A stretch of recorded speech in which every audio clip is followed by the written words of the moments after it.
pessoal. Boa tarde. Tudo bem? Eu sou o Sérgio. E agora a gente vai falar um pouquinho, né? O Igor e o Léo vão falar um pouquinho da experiência deles aí. E aí a gente começa, tá? Bom, rapidamente, sou o Igor, CTO da Pipefy. Já fazem aí estou indo para um ano na Pipefy. Antes disso, estou há 24 anos trabalhando na área de tecnologia. Já passei por diversas empresas, como Movile, Grupo Movile, 99, fui CTO da 99 antes da Pipefy. Bom, Pipefy, para quem não conhece, é uma plataforma focada para resolução de problemas, é um produto SaaS, né, um Software as a Service, focado na resolução de problemas, para estruturação e resolução de problemas relacionados a processos, né, como estruturar processos e fluxos, tarefas, organizando esses processos dentro das empresas, em qualquer tipo de empresa, em qualquer tipo de segmento. Tá? É isso. Rapidamente, uma breve introdução. Obrigado. Bom, sou o Léo, prazer, boa tarde aí. Eu sou o VP de Engenharia na Acreditas, estou focado lá agora em expansão internacional e novos produtos. Trabalho em startup desde 2004, então trabalhei muito tempo aí no Apontador e estou na Acreditas basicamente desde o comecinho. Entrei, tinha umas 20 pessoas, hoje somos 1.300. Bom, o que a gente faz é empréstimo com garantia, aquele tipo de empréstimo que você tem um carro ou uma casa, você dá como garantia para reduzir o risco de quem está emprestando dinheiro, para a taxa de juros ser muito mais baixa para o consumidor. Então, a gente usa aí garantia como carro, casa ou salário, que é um empréstimo consignado. Obrigado. E eu sou Sérgio Siglioni, como o pessoal falou, sou Head de Produtos da M4U. Antes eu era CEO da Estante Virtual e CDO da Livraria Cultura, duas empresas que passaram por grandes transformações aí nos últimos 2 anos, tentar colaborar aqui. E hoje estou na M4U. A M4U ela tem uma plataforma de pagamentos digitais para impactar pessoas reais, como todos nós aqui, muito forte em telefonia. Então, quem tem plano controle ou faz recarga em celular e usa cartão de crédito, muito provavelmente passa pela nossa plataforma. Tá? Prazer. Vamos começar aqui, gente. Como é que transforma a cultura de uma empresa? E aí a gente pode pensar em cenários, né? Uma empresa mais tradicional para uma empresa mais ágil, ou uma empresa mais ágil para uma entrega mais forte. Como que transforma a cultura da empresa? Eu começo. Você escolhe. Pode ser.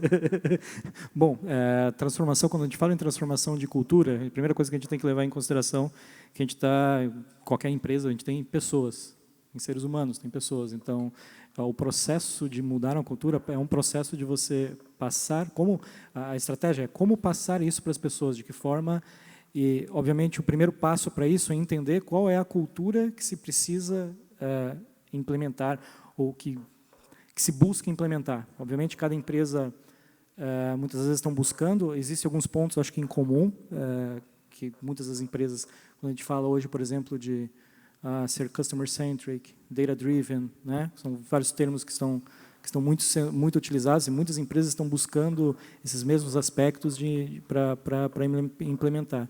Mas, com certeza, o desafio de processo de estruturação começa nas pessoas, entendendo, mapeando a cultura atual, entendendo, na minha visão, entendendo como é a cultura no momento, e aí, sim, definindo uma estratégia de como passar para essa nova cultura, né? E aí existem ao meu ver, existem várias formas de fazer isso, né? Várias ações que podem ser feitas para que você possa sair de um determinado ponto, né, em termos de cultura. Hoje eu não tenho uma cultura, a empresa não é muito comum, né, você ouvir assim, a empresa não é data-driven, e a gente precisa implementar uma cultura data-driven. Ok, você tem um conjunto de estratégias que podem ser definidas para você transformar a cultura de uma empresa que não é data-driven numa empresa data-driven.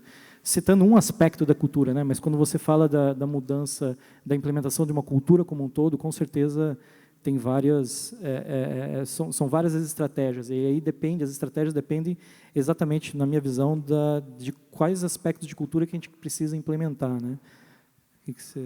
Eu acho que o primeiro ponto aí é entender aonde a gente quer chegar, né? Por que essa nova cultura é melhor do que a cultura atual, então entender por que a gente está fazendo essa mudança.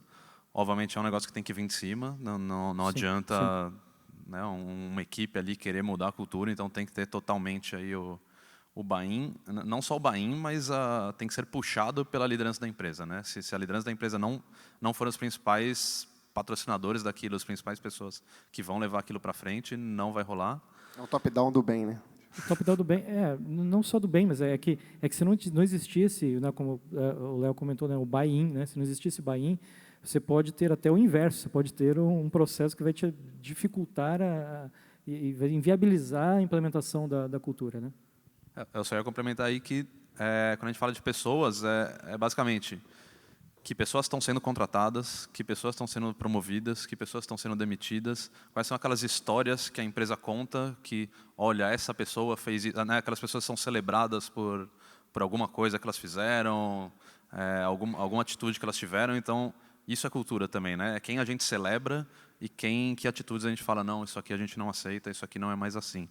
Então, a gente fala de pessoas, mas no fundo é isso, quem a gente contrata, quem a gente promove, quem a gente celebra, quem a gente desliga. Então. Isso, exato. Assim, participei de alguns processos de mudança de cultura, né? Principalmente de empresa tradicional do varejo para empresa digital, né? E tem que ser esse top-down. E a gente muda, por exemplo, né? A gente estava até conversando aqui antes. Você faz a mudança numa determinada parte da empresa, e você mostra os exemplos, os resultados, você mede, né? A gente fala muito data-driven e medir assim. Hoje em dia a palavra do momento é medir para ajudar a apoiar a tomar as decisões com base em dados, né? Então, assim, quando a gente muda usando por exemplos, a gente gera dados, gera fatos e a gente usa isso como argumento. Tem outras duas maneiras de transformar empresas, né? Uma é através da melhoria contínua e a outra é através de uma maneira mais revolucionária. É o famoso Kaizen e Kaikaku, que eu não sei se vocês já estão por dentro, mas é lá da filosofia japonesa, do sistema Toyota de produção, para uma é evolução, né? A outra é revolução. Então, assim, qual o melhor modelo que vocês veem, assim, quando se aplica?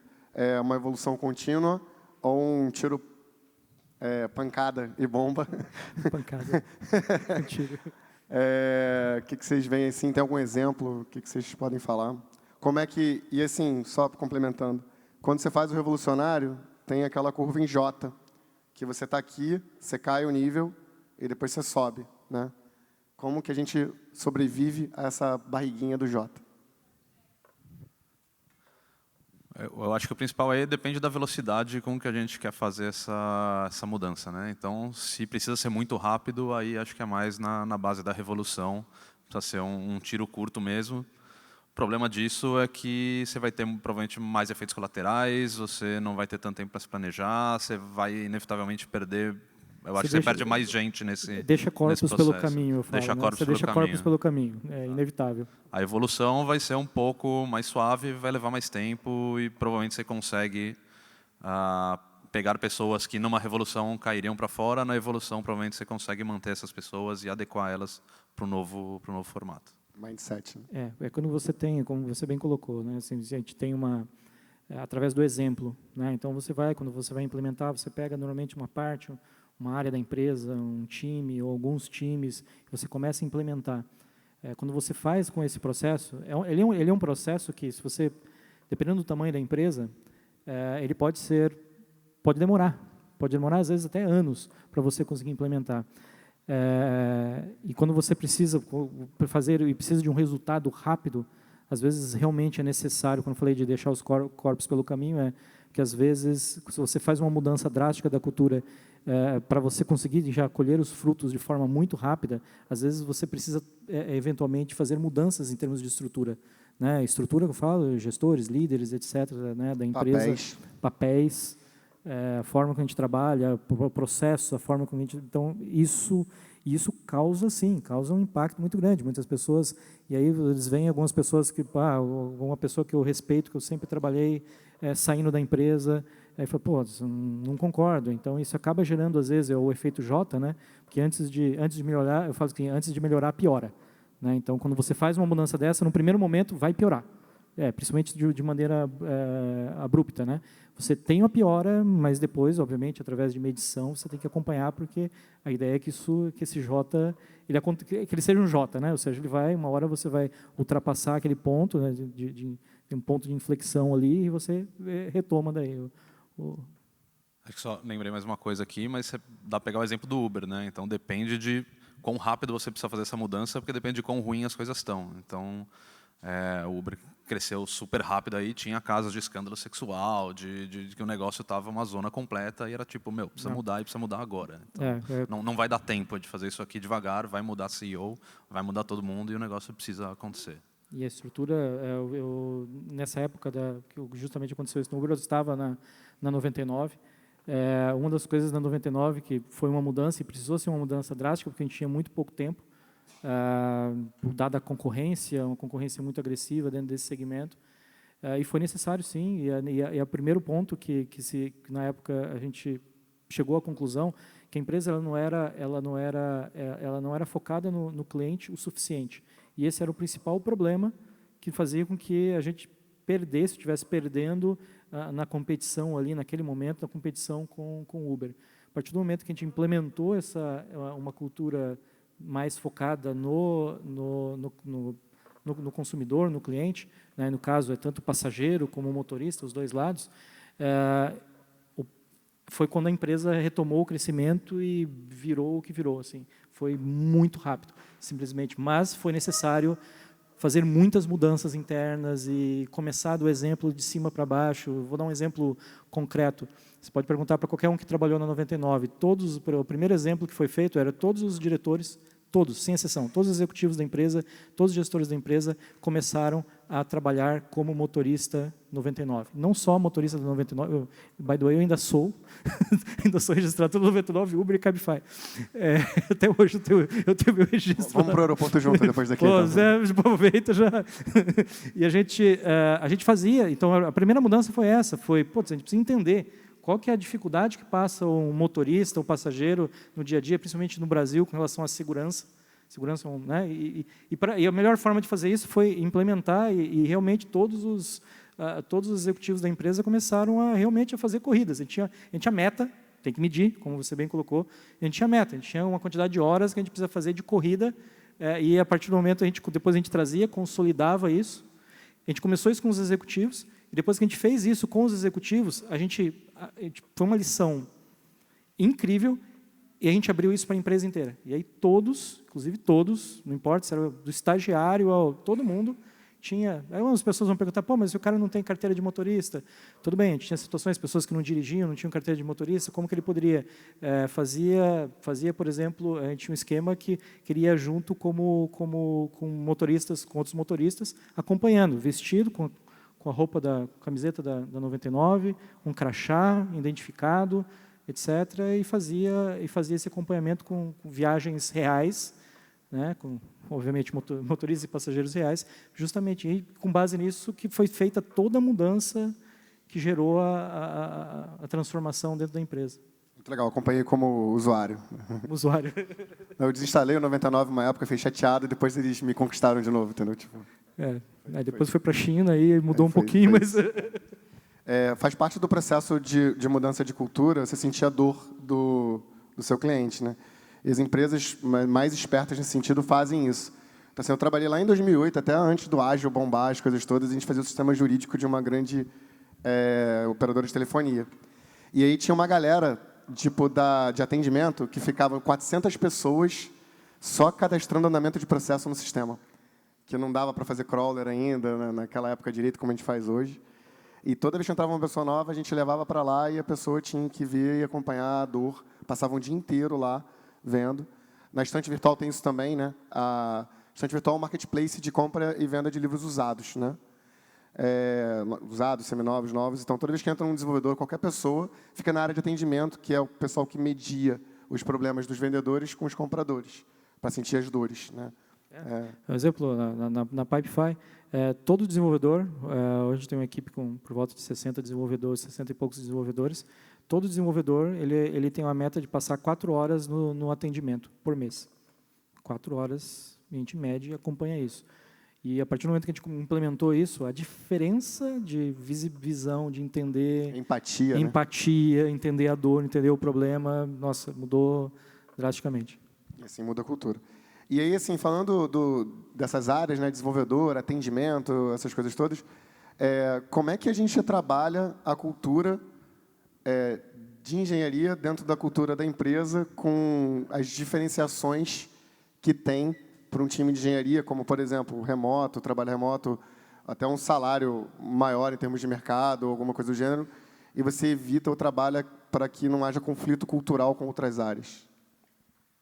Bom, eu acho que a gente não pode ter duas culturas diferentes, né? Então, a cultura da empresa é uma cultura só, e daí cada área vai, dado esse guarda-chuva da cultura da empresa, você vai desdobrar isso no que faz sentido para a sua área, né? Mas acho que a parte principal, assim, né, o coração daquilo permanece. Então, dá um exemplo, lá na Acreditas a gente tem um valor que é ser brutally honest. Então, ser radicalmente sincero e direto aí. Cara, isso não importa de que área você não importa como que é, e isso é ser assim com o cliente, é ser assim com a pessoa do lado, é ser assim entre time, tipo, dentro do seu time para fora, de você com o seu líder. Então, acho que isso aí é um tipo de coisa que não faz diferença que área você é. Mas tem valores, por exemplo, de aprender rápido. Pô, a galera de tecnologia cedia meetup, faz coisas desse tipo, que de repente numa área de operação não é exatamente isso, mas pô, o pessoal faz curso, o pessoal se atualiza. Então, dentro de cada área você vai ter que pegar as diferenças ali, mas não dá para pensar em ter duas culturas diferentes. E claro, tem coisas, por exemplo, tipo bater ponto, tipo comissão, que são, né, naturalmente diferentes de área para área, e tudo bem, isso não pode ferir a cultura da empresa. Então, acho que é isso. Mas eu concordo 100%. A cultura da área, eu acho que não é só engenharia, né? A gente fala de engenharia, mas isso acho que se aplica para qualquer outra área da empresa, né? Você não pode ter uma área que não segue a cultura da empresa, senão você cria uma cisão ali, você cria um problema, né? Inclusive para gerenciar e para... Então, isso pode causar um problema muito grande para a empresa. Então, realmente, a cultura ela tem que ser... A gente tem que herdar, né? Herdar a cultura e seguir, não só herdar, mas seguir a cultura da empresa, mas a gente tem sim espaço para poder implementar aspectos de cultura, né, como o Léo bem colocou, por exemplo, questão de trabalho remoto. Putz, a área de tecnologia, a área de engenharia é uma área que permite, comparado com outras áreas, que você possa ter, às vezes, às vezes nem chega a ser o remoto, sei lá, um home office da vida, né? Você estruturar um processo de home office, onde as pessoas é possível, você consegue trabalhar de forma inclusive sem ter nenhum impacto, muito pelo contrário, às vezes você tem até ganho de produtividade. Então, é possível sim você, e aí o que precisa se estabelecer é quais são esses aspectos de cultura dentro da área de engenharia que são importantes e que você precisa... que são importantes se desenvolver e se trabalhar, né?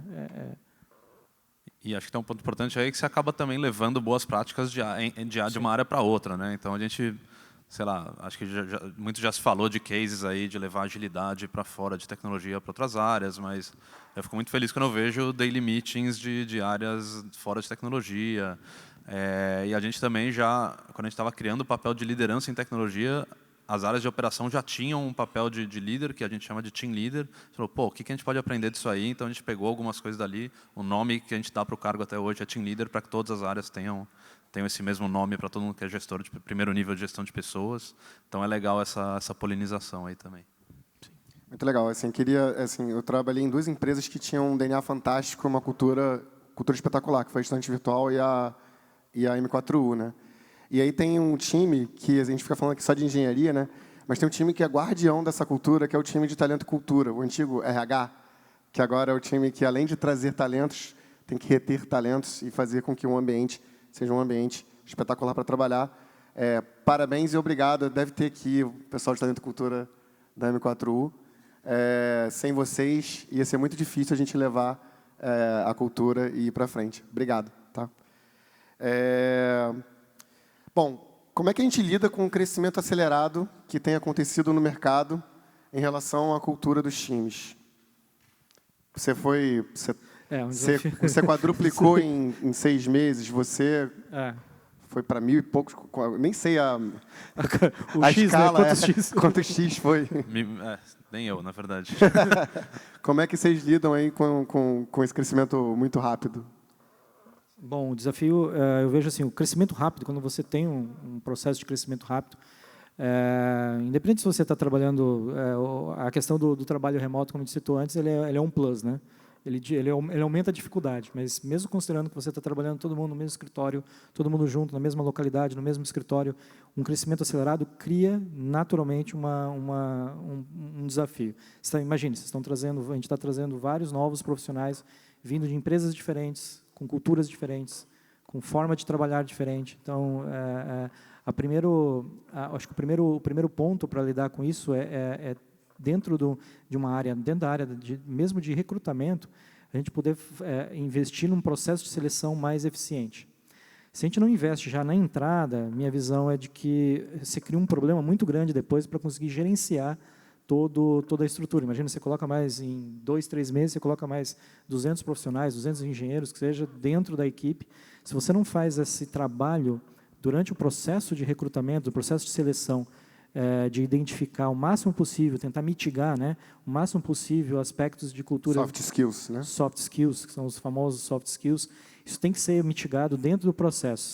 Se a visão a experiência prática que eu tenho, mesmo que pegar mesmo na Móvel, depois na própria 99, se a gente não faz esse trabalho antes, a gente sofre a consequência, um impacto em qualidade, em produtividade, etc. Na sequência, coisa assim de contratou, dá 1, 2, 3 meses ali, já começa a ter o impacto. Por isso que a minha visão é que você tem que já, no processo, estruturar de forma... e ter todos os envolvidos, principalmente quando você vai ter que contratar muitas pessoas muito rápido, você também tem... Às vezes você precisa formar o recrutamento. Você tem um passo antes, que você precisa acelerar, mas você precisa primeiro ter uma equipe que vai atuar em recrutamento, não necessariamente só a equipe da área de antigo RH, a área de gente, a área de people, né?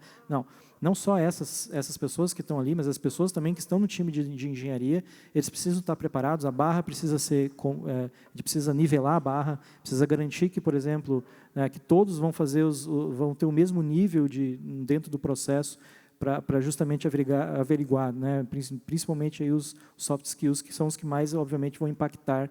A parte de hard skills ela é até mais fácil, você pode aplicar teste, prova, etc. Essa é a parte mais fácil de avaliar. A parte de soft skills ela é bem mais difícil de avaliar, e é onde, normalmente, a gente mais falha, onde a gente vê mais falhas. Então, a minha visão é que, assim, que você tem que ir lá de cara. Se isso passar, né, passou, ok, trouxe, já vivenciei isso, o que precisa ser feito? Precisa ser precisa ter um acompanhamento contínuo e um processo de melhoria contínua, né, de Kaizen mesmo, né, de Kaizen, de acompanhar ali e identificar quais são os profissionais que não estão, que não se enquadraram bem dentro da cultura da empresa, que estão com problemas, já ali nos primeiros, no período de experiência mesmo, ali no início, e já atuar de forma com esses profissionais para ir direcionando. Senão, realmente, a chance de sair dos trilhos é grande. Seleção e onboarding, né? Seleção e onboarding, exatamente. Se for tem que trabalhar estruturar em termos de processo, seleção e onboarding. E depois a gente tem que trabalhar a parte de retenção, mas aí, teoricamente, as pessoas já entraram no processo de cultura da empresa. Sim. Sim, a gente foi aí de 15 para 200 pessoas, time de produtos e tecnologia, mas não tão rápido, mas em 2, 3 anos, assim. 3 anos. Eu acho que a entrada, claro, tem que ser. Eu acho que é importante, tipo, legal.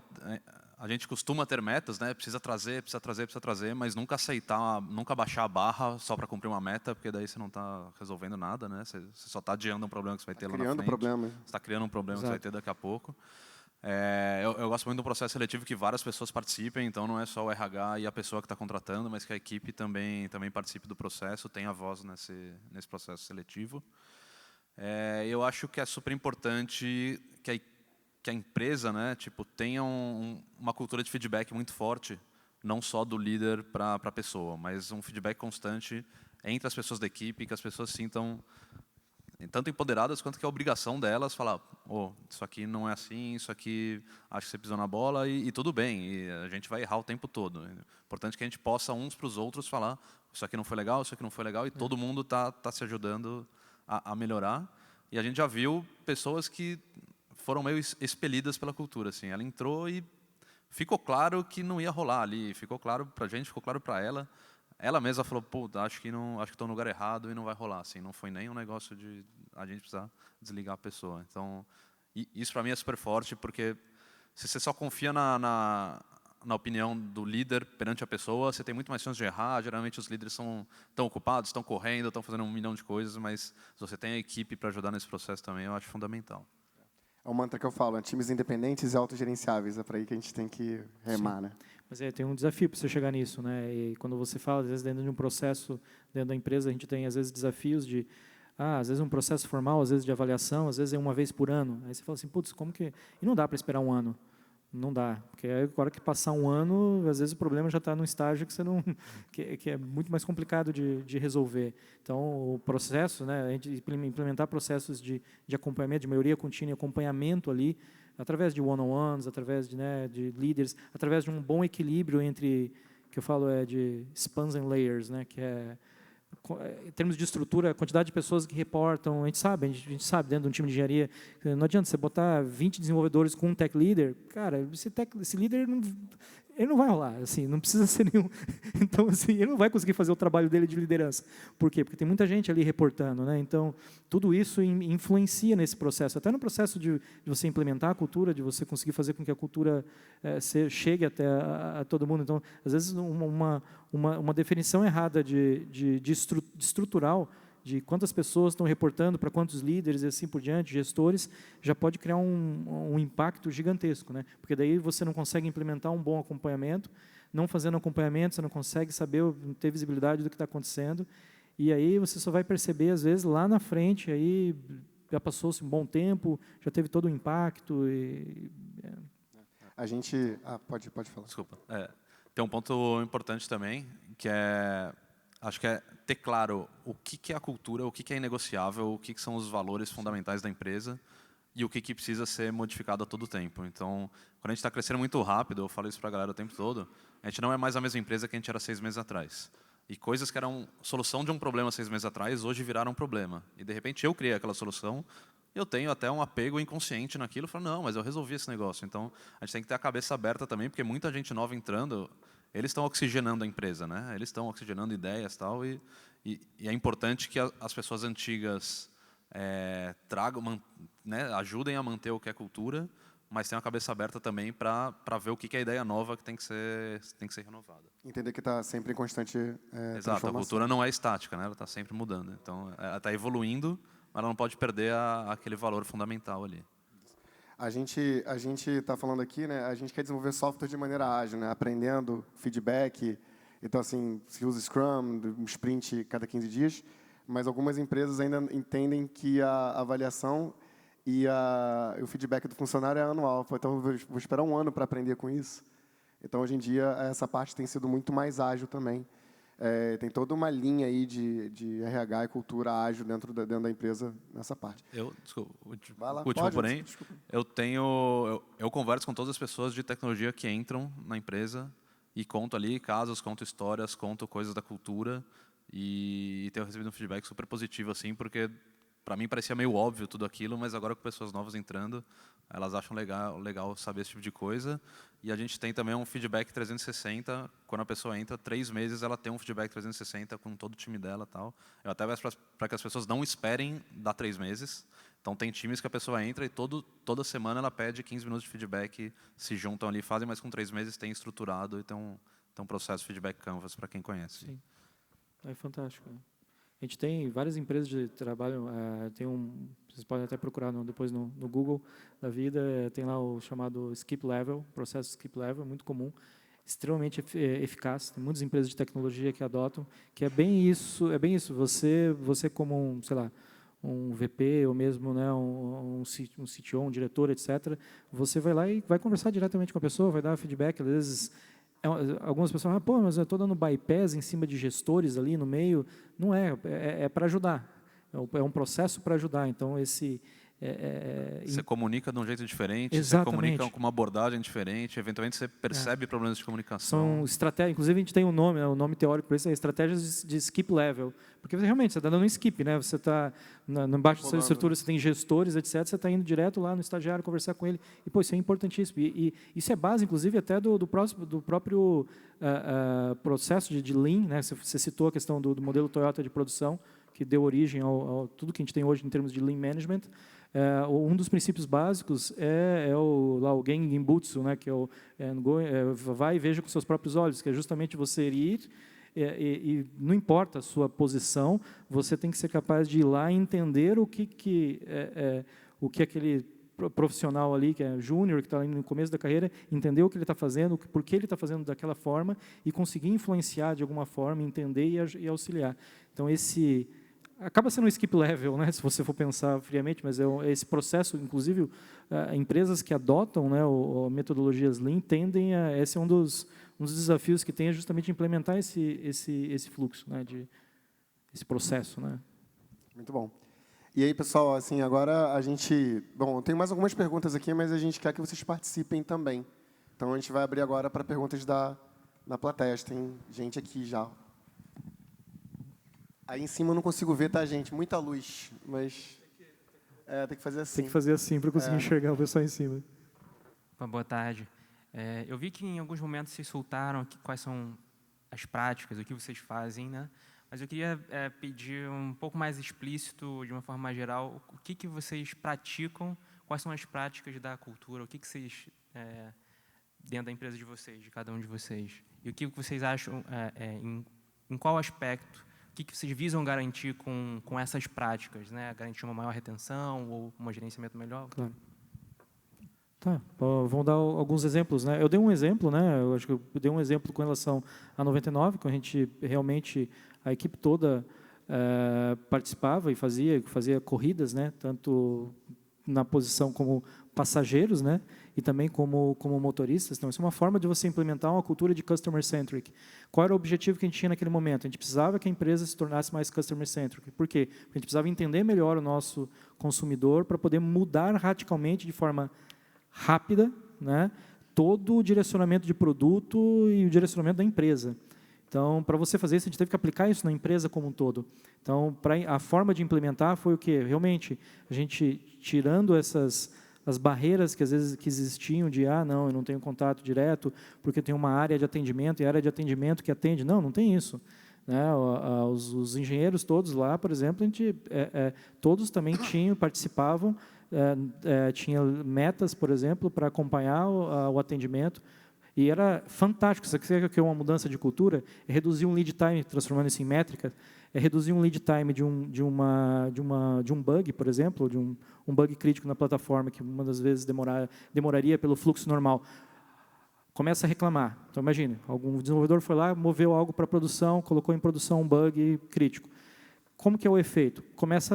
O telefone do atendimento começa a tocar, e aí começa a aparecer várias pessoas, né, clientes reclamando do mesmo problema, e a partir do momento que isso chega num determinado número, alguém levanta no atendimento, às vezes pode demorar 1 dia, 2 dias, 3 dias, 1 semana, alguém levanta uma bandeira e fala assim, não, realmente isso aqui deve ser, então vamos passar isso daqui para a equipe de engenharia para investigar, ou um nível 2, como algumas, né, as pessoas falam, um nível 2 de suporte, não importa o nome. Beleza, vai para essa outra equipe, a equipe vai, analisa, putz, é um bug, ok, mas agora vai para uma fila de priorização. Joga para uma fila de priorização. E, bom, dependendo como for, se não for algo crítico, daqui a 1 mês, 2 meses, aquele negócio vai ser corrigido. A partir do momento, e às vezes é um negócio banal, que quando chega lá na ponta para o desenvolvedor corrigir, é algo que é 5 minutos, 10 minutos o cara corrigiu. Não estou dizendo que sempre é assim, mas estou dando um exemplo e eu consigo dar exemplos reais desse tipo. Onde que você tem a ver que essa cultura ela mudou? Quando o desenvolvedor ele foi lá, participou do atendimento, ele viu, E, na boa, o desenvolvedor ele sabe, ele conhece a plataforma, sabe o que. Ele bate o olho, ele fala, putz, isso aqui é um bug. O cara sabe, isso aqui é bug. O cara vai lá, já abre o código, diversas vezes a gente via isso. Às vezes o cara levava no atendimento, ele estava pendurado aqui no telefone com o cliente, falando, não, espera um pouquinho. Ele abria, olhava e falava, não, aí dava uma resposta, etc., voltava, saía do atendimento, ele voltava para a mesa dele lá e falou assim, chegava para o líder técnico, para o líder do time, ali, às vezes para o gerente de produto, para alguém de produto, fala, cara, eu preciso parar, eu não vou poder continuar essa atividade, eu preciso corrigir isso aqui, posso? E o cara ia lá, corrigia, e qual é o efeito disso? Cliente satisfeito.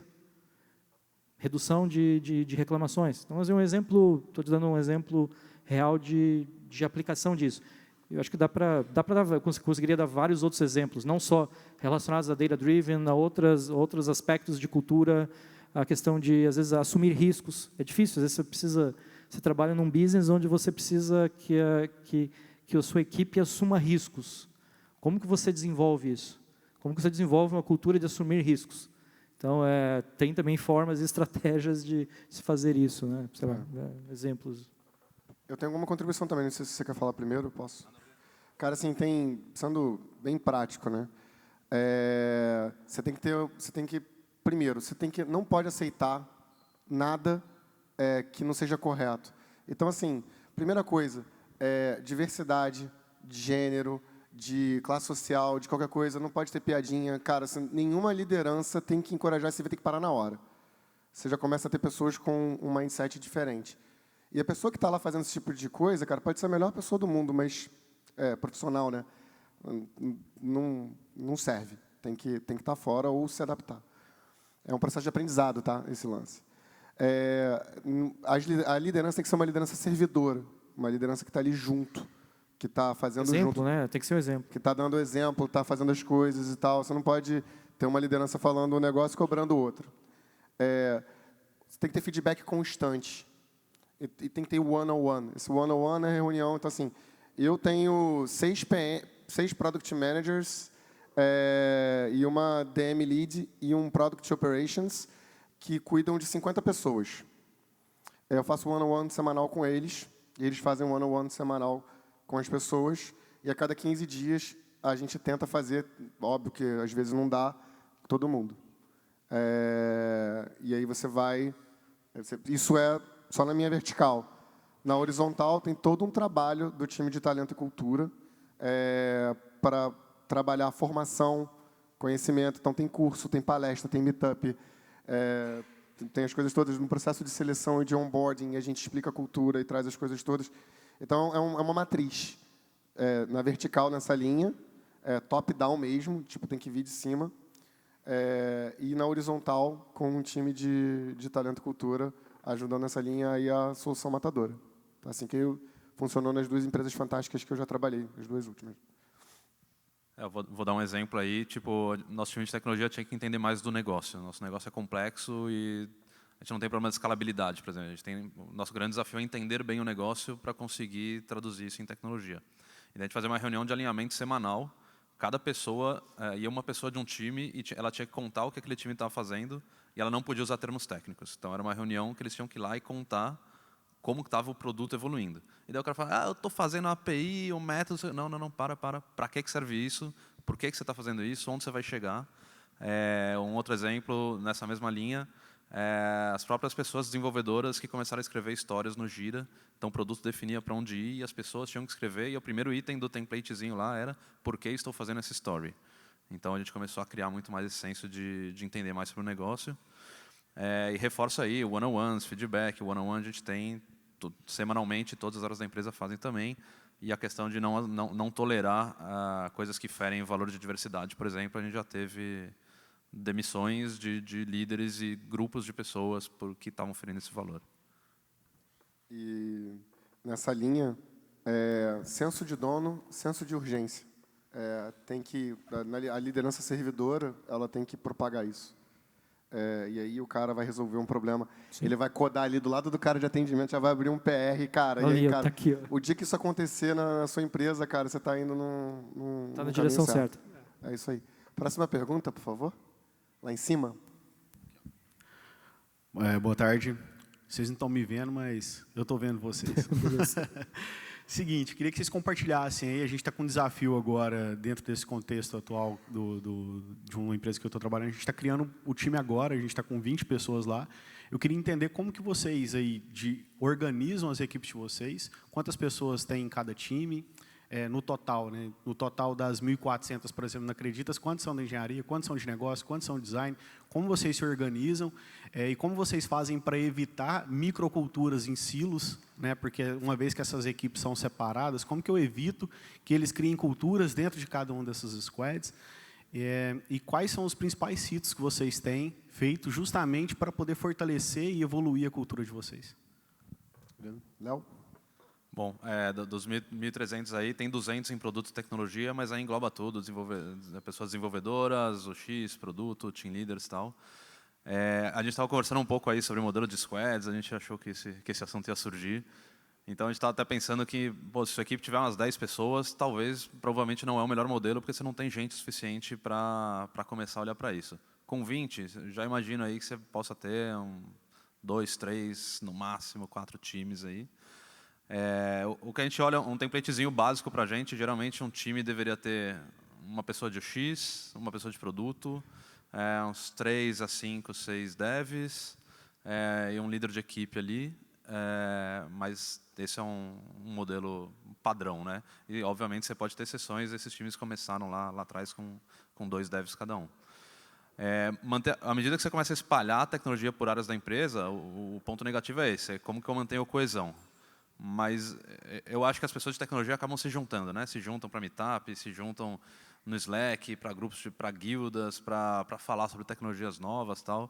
Então, eu acho que é tentar criar aí formas que você junte essas pessoas para que elas passem a trocar conhecimento e criar alguns padrões também. Então, algumas coisas que são não negociáveis, algumas coisas que tem que seguir assim.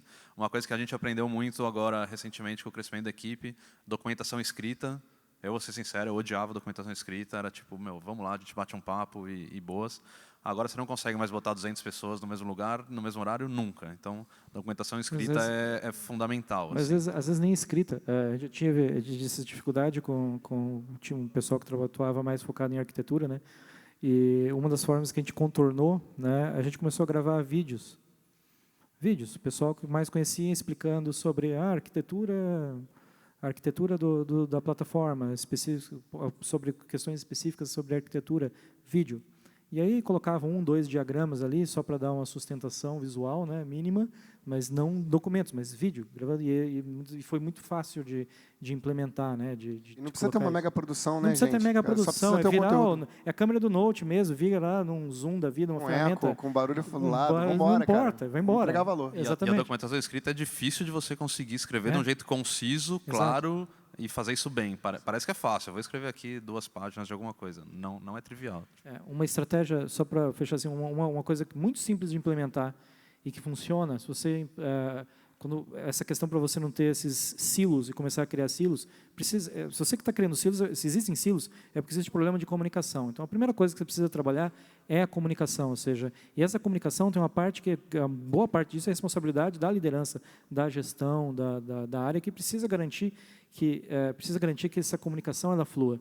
Às vezes, por coisas simples como, por exemplo, ter um momento de 1 vez por semana ou 2 vezes por mês, tem que ver a frequência que faça mais sentido, de acordo com a velocidade que a empresa está crescendo, em vários aspectos. Sei lá, você criar um all hands, por exemplo, um momento onde todo mundo pode, o que eu quero dizer com all hands, todo mundo pode entrar lá, perguntar,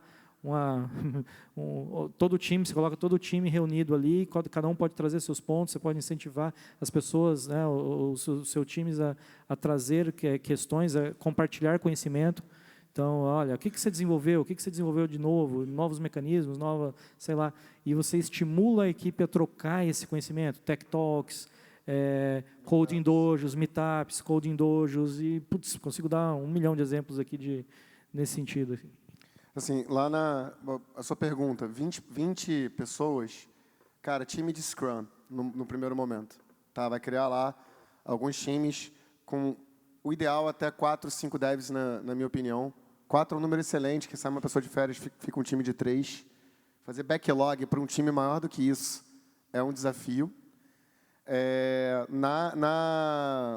Na M4U, à medida que você vai crescendo e você chega em 200, 300 pessoas, aí você precisa de um esquema diferente com questões na horizontal.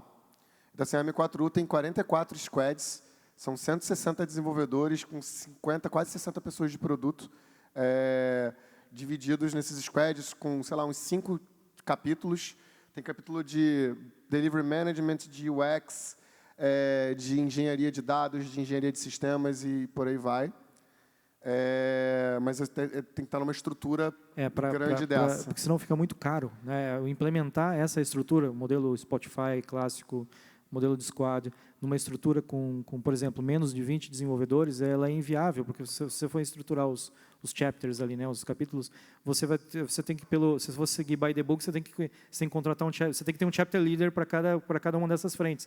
Aí você fala, putz, mas cara, eu não tenho como contratar tudo isso. Meu irmão, tem que codar e entregar valor, cara. Tem que codar, exatamente. Quando você crescer, aí você se estrutura melhor. Não precisa de um grande movimento. Tem mais 3 perguntas, né? Quem é o próximo? Olá. Olá. Eu trabalho como head de produto também e eu estava vendo muitas palestras do Google esse ano. E o Google está num movimento muito propositivo de inclusão de mulheres, de negros. E eu queria perguntar quais são as políticas que vocês estão implementando na empresa de vocês, porque a gente sabe, dentro do mercado de tecnologia, que há uma maioria, quando a gente olha time de desenvolvimento, é praticamente só homem branco. E são os 3 homens brancos no palco. Queremos mudar isso. E até como uma mulher de produto, a minha pergunta é essa: o que propositivamente as empresas de vocês estão fazendo? Porque o Google aponta, a IBM também, são 2 empresas que estão indo bem nessa linha da diversidade, que times diversos criam ideias diferentes e isso gera produtos melhores. Então, o que vocês estão fazendo até para aprimorar o negócio de vocês nesse sentido de ter olhares mais plurais e entregar mais valor? Boa. A gente tem pouco tempo aqui, eu vou dar um mega resumo. A gente está começando nas posições de base, a gente está se preocupando muito mais em trazer mulheres, porque talvez está super difícil encontrar mulheres num nível de senioridade muito alto. Então, vamos começar pela base. Esse é um negócio que a gente está fazendo e tentando dar um programa, criar um programa de mentoria e desenvolvimento interno. E uma coisa bem legal que a gente fez outro dia, primeiro eu bati um papo com todas as mulheres da área, vi que mesmo a gente tendo uma super preocupação, tinha alguns problemas ali, e a gente marcou um papo com todos os homens da área de tecnologia para debater o tema e gerar conscientização. Se você quiser ler, tem um post meu no Medium, procura meu nome lá, precisamos falar com os homens, daí eu conto bastante como foi essa experiência. De forma rápida, acho que sim, acho que as empresas, não é só o Google, não, acho que várias empresas, inclusive a empresa que eu trabalho, as últimas empresas, inclusive também que eu trabalhei, tiveram essa preocupação, a gente tem essa preocupação. Quando eu entrei na Pipefy, era o cenário, todos, equipe de engenharia, só homens, brancos, não tinha nenhuma mulher, nenhuma, 0. Hoje, quase 25% do time são compostos, né, de não só mulheres, mas quando a gente fala de inclusão, a gente falou bastante de mulheres, mas mulheres, homossexuais, afrodescendentes, tudo. Assim, inclusão, quando você fala, você tem que o nome já diz, né? Então a gente não pode falar só transexuais e assim por diante. O primeiro ponto é como a gente tem um problema de base. A gente tem um problema de base. Se você olhar para os nossos cursos de graduação, qualquer curso, pode pegar em qualquer universidade, federal ou particular, tal, você vê a quantidade já não tem diversidade ali na graduação. Então, quando o profissional chega, e obviamente para a gente contratar, a gente precisa ter conhecimento, a gente precisa ali de um conjunto de hard skills que não existem. E se as universidades não estão formando, a gente precisa começar a atuar numa estratégia diferente. Vou dar um exemplo concreto que a gente fez esse ano e que deu muito certo. A gente montou uma escola, na verdade um treinamento para formação de front-end engineers, focados no stack que a gente trabalha, para pessoas que não têm formação na área de computação, nenhum. Abrimos 50% das vagas para fora da empresa e 50% para dentro da empresa. E a gente estabeleceu uma meta lá no final de contratar todos que entrassem, seriam 40 pessoas, os 10 melhores a gente contrataria e colocaria dentro do time como desenvolvedor.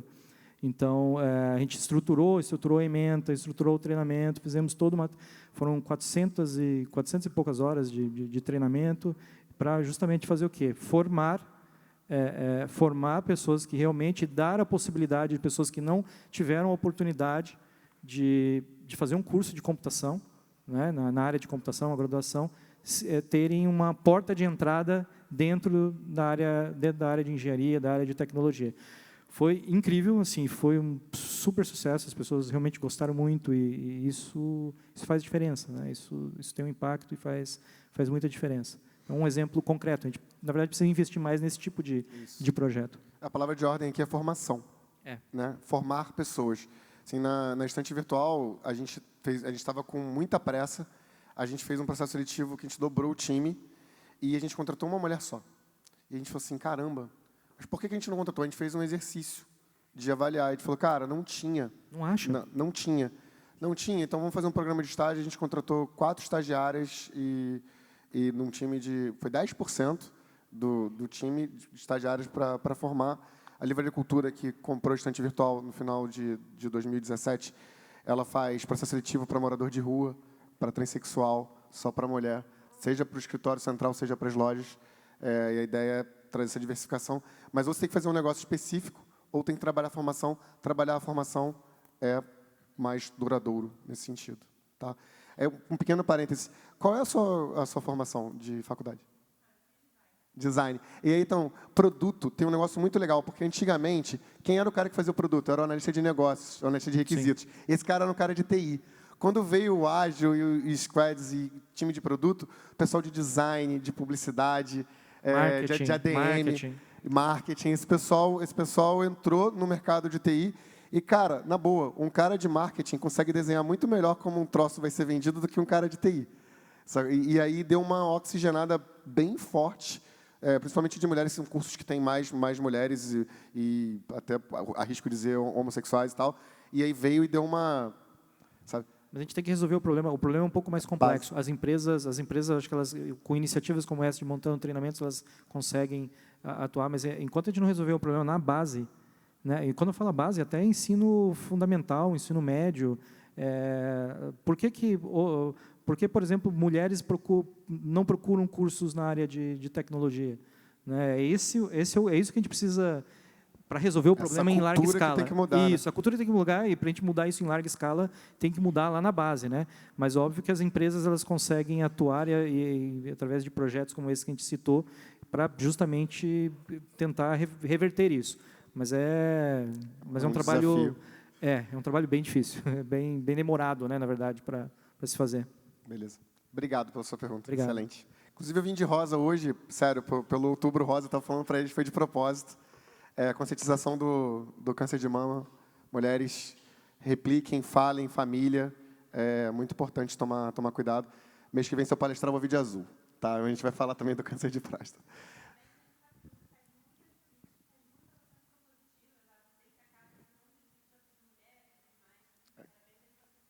Valeu. Obrigado. Em nome da M4U. Próxima pergunta. Boa tarde. Meu nome é Andro. Eu gostaria de saber quando eu devo identificar quando eu devo mudar a cultura da empresa. Quando saber quando eu devo mudar?